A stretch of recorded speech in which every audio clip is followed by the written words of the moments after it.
Good morning, how are you? This is Matthew and you are in the Moments. It's a chilly Thursday morning. It's the 14th day of December. We continue our stay here at Grand Parade Square, City Hall, Halifax, Nova Scotia. In 2 days, it will mark 1 month that we have been on this property, and I can tell you that when Stephen and I rolled in here on the 18th, that was not our intention to be here this long, but we will stay here as long as necessary. We have said that we will be the last tent standing, and we will stand by that. Just a really, it was a long 24 hours. I rolled in here yesterday morning to cover Stephen's shift so Stephen could go get some rest. Lots of activity, lots of donations. You may have seen my post on Facebook. Actor Tom Jackson was here yesterday afternoon, paid a visit to Grand Parade Square, dropped off multiple boxes of brand new clothing, warming items for the unhoused. So it was a real pleasure to spend some time with Mr. Jackson here at Grand Parade Square. There was a group of young people and their mothers came in last night, made a huge contribution with sleeping bags. The young fellow, Matthew, has his own initiative and he was telling me about that. So it's really great to see the young people come down here, and if they're only here for a half an hour, I guarantee you when they leave here, they're much more educated, not just from myself, but just watching what goes on this property. It's always busy, always busy. And I'll just close by saying, when people do come and visit, we certainly appreciate people dropping by with their donations and learning more about what we're doing.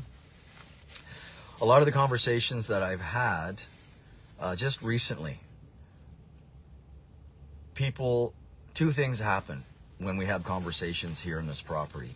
One, individuals' eyes, they well up with water, they start crying, there's lots of hugging, and I hear lots of stories from individuals who are in their later years, maybe late 60s, 70s, late 70s, who are concerned about their money running out and having serious conversations about this could be us in 2 or 3 years.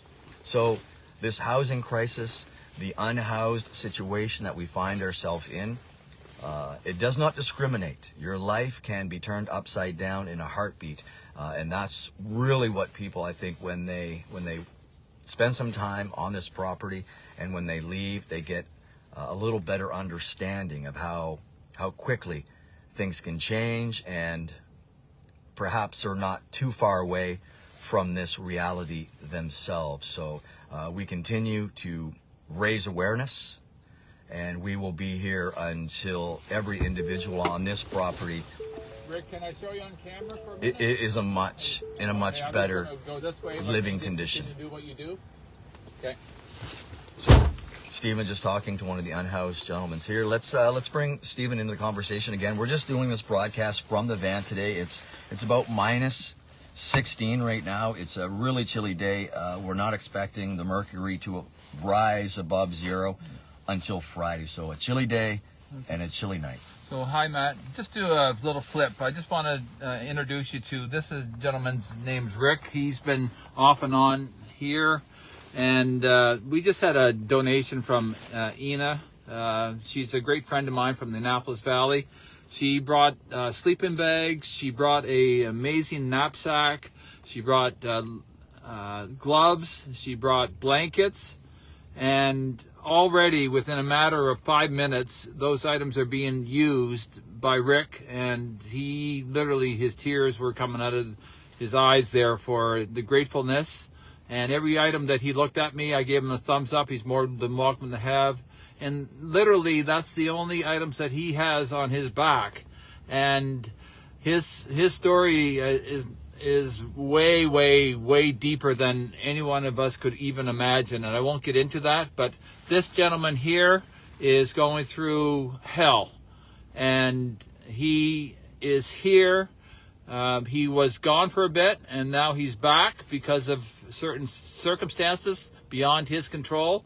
He's just opening up a heat pack as well, and he has a tent here, and he came here just recently, and also he was just on the news here a couple of days ago. So this is not just individuals that are out in the streets. This is people that have been at their own home, and for circumstances they end up here, and that's what we're starting to see here. This is normal people, everyday people that are finding themselves in a situation that they've never been before in their entire life. So I asked Rick if it was okay to show him on camera.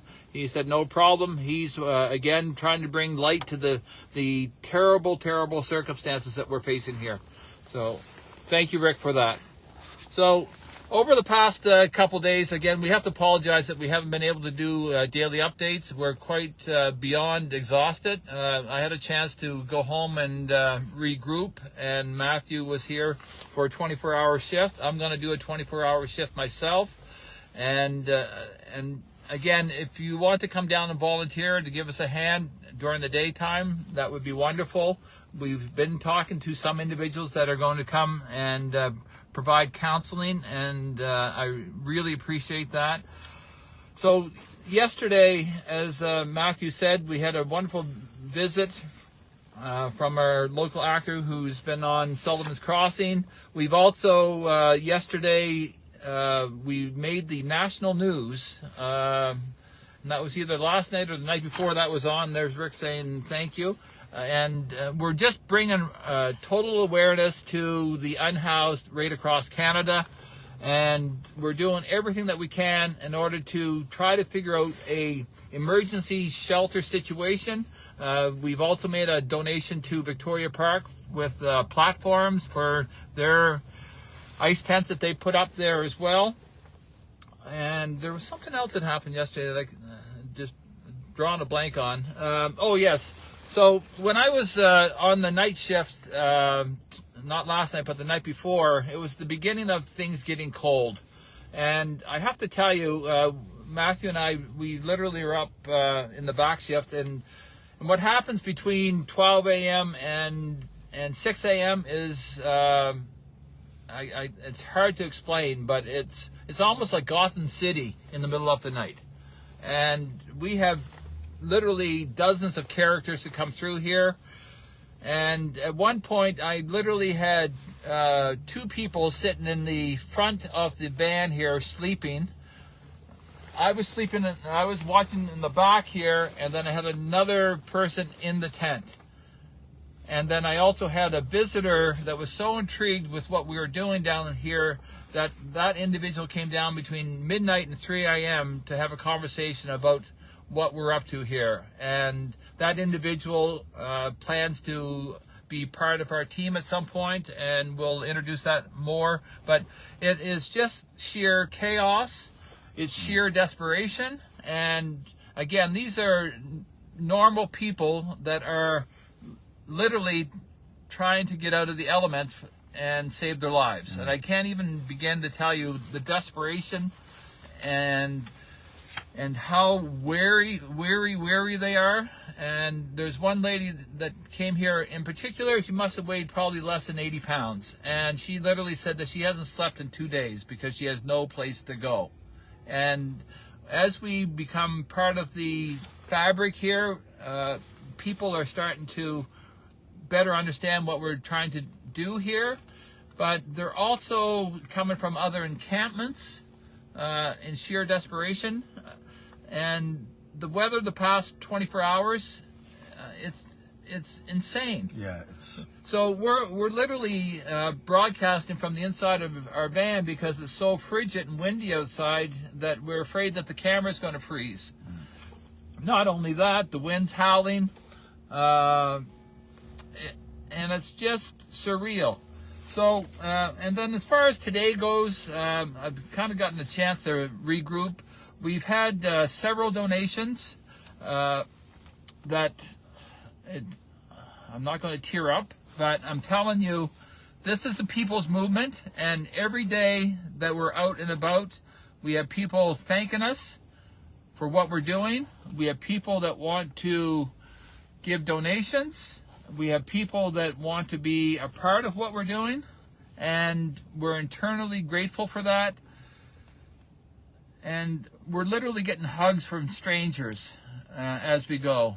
This is Jacob here. I won't show Jacob, but Jacob's just outside our van right now, and I can guarantee you that he's starving right now. And he's here looking for food. And this is a young chap, probably no older than, what, 25? Oh, yeah. 20 to 25, and we're his lifeline here right now. So as far as today goes, we were out buying supplies. If you want, 12 o'clock, and can never get used to that here. The gun goes off all the time. We get scared to death. Anyways, just point up to the back of the van. I'm going to take the thing here.